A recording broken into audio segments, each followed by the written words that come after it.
이제 가나안 정복 전쟁을 마친 여호수아는 약속대로 르우벤과 갓, 므낫세 반지파의 장정들이 이제 미리 분배받은 그 요단 동쪽 땅으로 돌아가도록 이제 허락했습니다.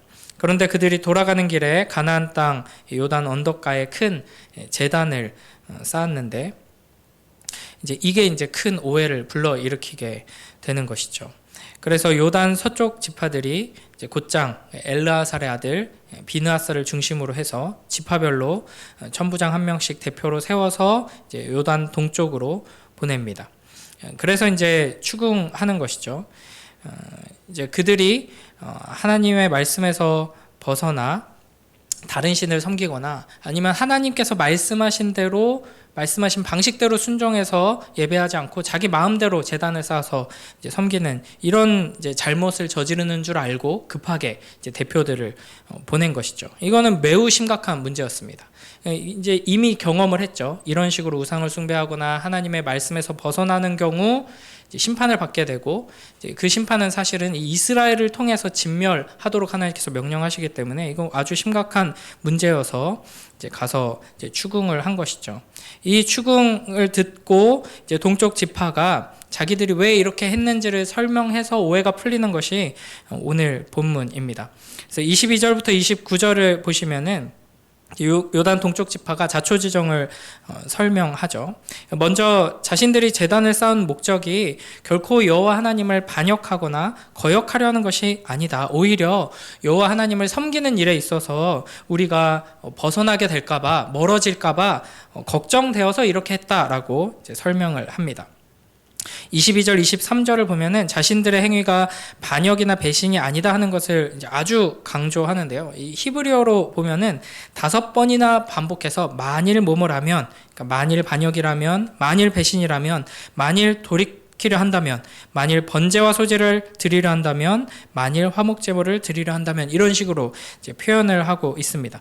그래서 이제 만일 그러면 어떻게 하느냐? 22절 끝에 우리를 구원하지 마옵소서 하는데 이제 다른 지파들이 이제 군대를 보내서 우리를 멸절시키려 해도 우리가 달게 받겠다라는 것이고요. 23절 끝에는 여호와는 친히 벌하시옵소서라고 말하는데 여호와 하나님의 심판을 받아도 마땅하다 하는 것입니다. 그러니까 만약에 진짜로 다른 신을 섬기거나 뭐 여기서 예배를 드리려고 했다면 하나님께서 다른 지파들을 명령하셔서 진멸하는 것이 마땅하다 하는 것을 이 요단 동쪽 지파도 다 알고 있었다 하는 것이죠. 그러니까 우리가 그렇게 하려고 하는 게 아니다라고 지금 항변하며 안심시키고 있는 것입니다. 그러니까 여기서 이제 우리가 한 가지 기억해야 할 게 하나님을 섬기지 않고 다른 우상을 섬기는 것뿐 아니라 하나님께서 정하신 곳에서 하나님께서 정하신 방식으로 하나님의 말씀에 순종하는 방식으로 예배하지 않는 것 또한 동일하게 하나님께서 진노하시는 심각한 범죄다 하는 것을 우리가 기억해야 할 것입니다. 그리고 24절에서 30절 이제 여기서 이제 설명들을 쭉 보면은 이제 요단 동편 사람들이 여기에다가 이제 제단을 쌓은 이유가 무엇인가 밝히고 있는데요. 그러니까 제사를 드리기 위한 것이 아니고 이 성막 앞에 있던 그 제단의 모형을 우리가 만들어 놓은 것이다라고 설명을 합니다. 그러니까 요단강이라는 이 지리적인 이제 경계가 뚜렷하게 있죠. 그래서 사실은 원래 약속의 땅이 아니었는데 하나님께 달라고 해서 이 땅을 얻게 된 것이고 그 사이에 다른 지파들과 요단강이 가로막고 있기 때문에 이게 혹시 세월이 지나면서 저쪽 약속의 땅에 살고 있는 우리의 이제 형제들이 우리를 잃어버리는 거 아닌가? 또 우리를 소외시키는 거 아닌가? 또 예배를 드리려면은 강을 건너서 또 멀리 가야 되는데 우리의 후손들이 우리가 약속의 자손들 하나님의 백성이라는 것을 잃어버리는 건 아닌가? 이게 걱정이 되어서 그 모형을 만들어서 증거를 삼으려고 한 것이다 라고 설명을 하고 있습니다. 그래서 29절에서는 여호와의 성막 앞에 있는 제단 외에 제단을 쌓음으로 여호와를 거역하고 오늘 여호와를 따르는 데서 돌이키려는 것이 결코 아니다라고 말하면서 이제 그 앞에 28절에 보면 나중에 자손들이 질문할 때 증거가 되도록 하기 위해 만든 것이다라고 설명을 합니다. 이렇게 이제 아주 힘있게 적극적으로 이제 해명을 했고 이제 이게 이제 이해가 된 것이죠. 그래서 이 하나님의 언약을 배반하고 하나님을 배반하려는 것인가 보다 하고 이제 헐레벌떡 찾아왔는데, 정반대로 하나님을 더 잘 섬기고 싶고 우리 자손들도 하나님을 계속 잘 섬겨야 하는데 하는 걱정에서 이 일을 했다 하는 것 때문에 이제 안심하게 됩니다.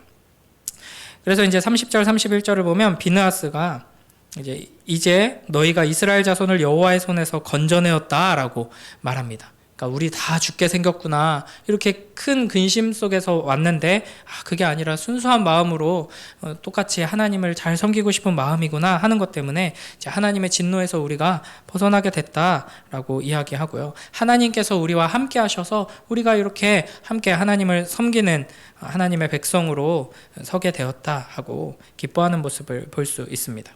그래서 32절부터 34절을 보시면은 이제 비느하스가 이끄는 대표단이 다시 돌아가서 이제 자초지정을 또 보고를 합니다. 그리고 이스라엘 자손이 하나님을 찬송하는 장면이 펼쳐지게 됩니다. 이제 오늘 본문을 통해서 우리가 또 여러 가지를 살펴볼 수가 있습니다. 특히 이제 우리도 현실적으로 뭐 가까운 사이, 또 함께 사랑하고 함께 하나님을 섬겨야 하는 사이에서도 쉽게 오해하고 쉽게 분쟁합니다.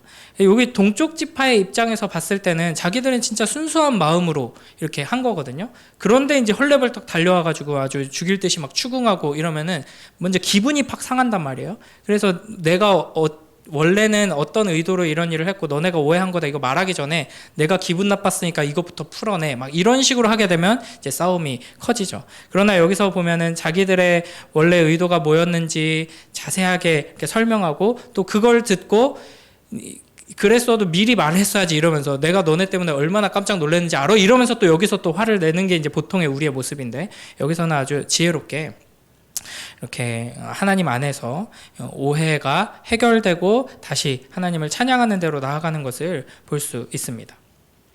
여기서 또 한 가지 우리가 생각해 볼 것은 이 두 지파 반이 요단 동편 땅을 처음에 이제 달라고 했던 것, 이것은 사실은 잘못된 거죠. 불신앙과 그 믿음이 연약해서 또 당장 눈앞에 보이는 것이 더 커 보이니까 이제 달라고 했었는데, 하나님께서 그걸 막지 않으시고 이제 허락을 하셨단 말이죠.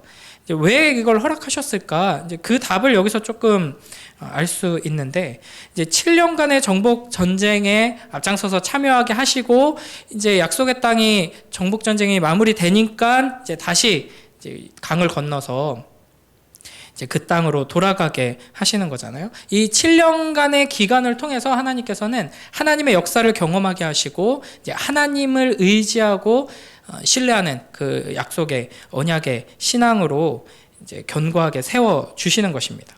그래서 이제 그 7년 전에 요단 동편 땅이 더 좋아 보여서 나는 뭐 하나님이 약속하신 그 땅 가기 전에 그냥 여기 주세요 라고 했던 그 정도 신앙에 그대로 머물러 있었으면 돌아가면서 진짜 너무 힘들었다, 고생 많았다, 이제부터 우리에게 꽃길이 펼쳐지겠지, 전쟁 승리해서 전리품도 많고 우리가 얻은 땅 거기 가서 잘 살자, 이런 마인드였을 거예요. 그러니까 보통 이제 군대에서 군생활 고생 많이 한 사람들이, 예전 어른들은 그런 말 많이 하시더라고요. 막 3년 군생활 하신 분들은 나 군생활한 지역 거기 향해서 오줌도 안 싼다 막 이러면서 이를 갈고 다시는 거기 쳐다보기도 싫다 이러면서 이제 생고생 했네, 7년 이제 잊어버리고 이제 좋은 땅에서 전리품 들고 우리 기다리고 있는 가족들과 행복하게 살자, 이런 마음으로 그냥 쌩 갔을 것 같은데, 이 7년이 지나고 나니까 이 사람들의 가장 큰 걱정은 뭐냐면 하나님을 잘 섬겨야지 우리가 복 받는 거구나, 하나님 말씀에 순종하지 않고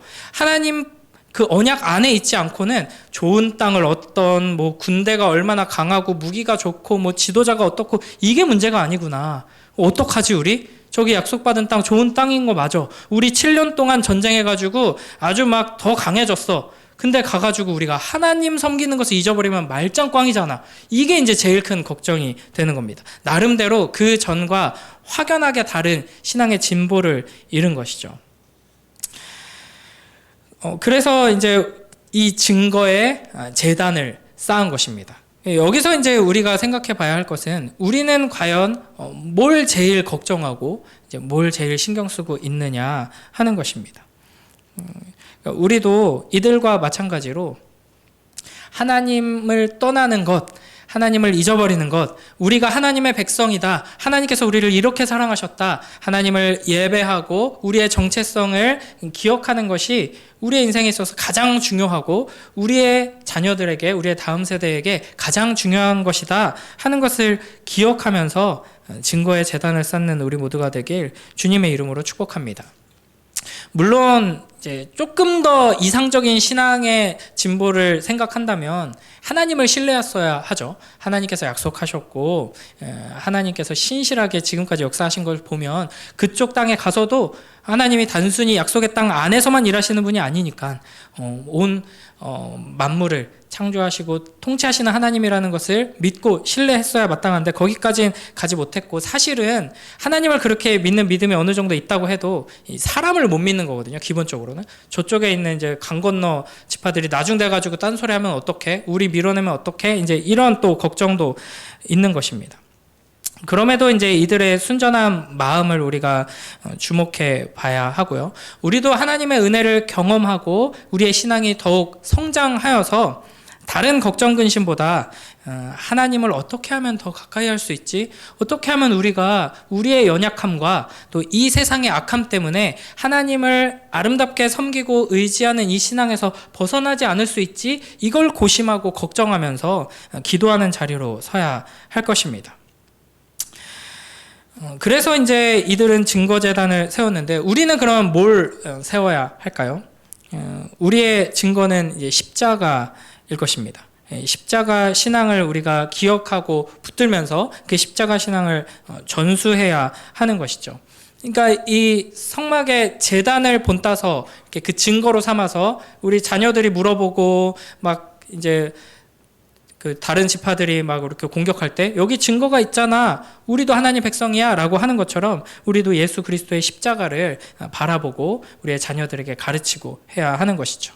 그리고 근데 여기서 말하는 우리의 증거, 신앙의 증거가 되는 예수 그리스도의 십자가는 뭐 여기 이렇게 물질적인 어떤 십자가를 말하는 것이 아니라 우리의 십자가 신앙인 것이고, 그런 점에서 우리의 자녀들에게 가장 강력한 증거는 바로 성전으로서 살아가는 우리의 삶이 될 것입니다. 그러니까 우리가 서로에게 또 우리의 자녀들에게, 믿지 않는 이들에게 이 요단강가에 세워진 이 증거 제단처럼 성전으로서 살아감으로써 하나님의 백성으로 살아가는 사람들은 저렇게 큰 복을 누리면서 저렇게 하나님의 인도하심을 받아 복되게 살아가는구나 하는 것을 보여주고 그 복된 자리로 함께 나아갈 수 있도록 이끄는 우리 모두가 되길 주님의 이름으로 축복합니다. 기도하겠습니다. 하나님 아버지, 감사합니다. 이 새벽에 또 여호수아 말씀을 통하여서 하나님께서 우리에게 주신 그 약속을 붙들고 하나님의 언약 안에 거하는 것이 얼마나 큰 축복이고 얼마나 중요한지를 다시 되새기게 하시니 감사합니다. 아버지 하나님, 예수 그리스도의 십자가를 우리의 신앙의 증거로 삼게 하시고 또 우리의 삶이 하나님 앞에 증거가 되어서 우리의 자녀들과 우리의 가족들과 공동체와 이 세상에 하나님의 백성의 그 영광을 보여줄 수 있도록 축복하여 주시옵소서. 감사드리며 예수님 이름으로 기도드립니다. 아멘.